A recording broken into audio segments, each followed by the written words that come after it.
ॐ ह्रीं श्रीं क्लीं श्रीं कुबेराय अष्टलक्ष्मी मम गृहे धनं पुरय पुरय नमः।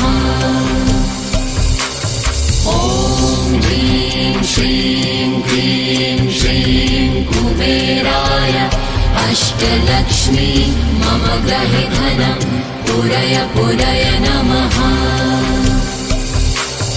ॐ ह्रीं श्रीं क्लीं श्रीं कुबेराय अष्टलक्ष्मी मम गृहे धनं पुरय पुरय नमः।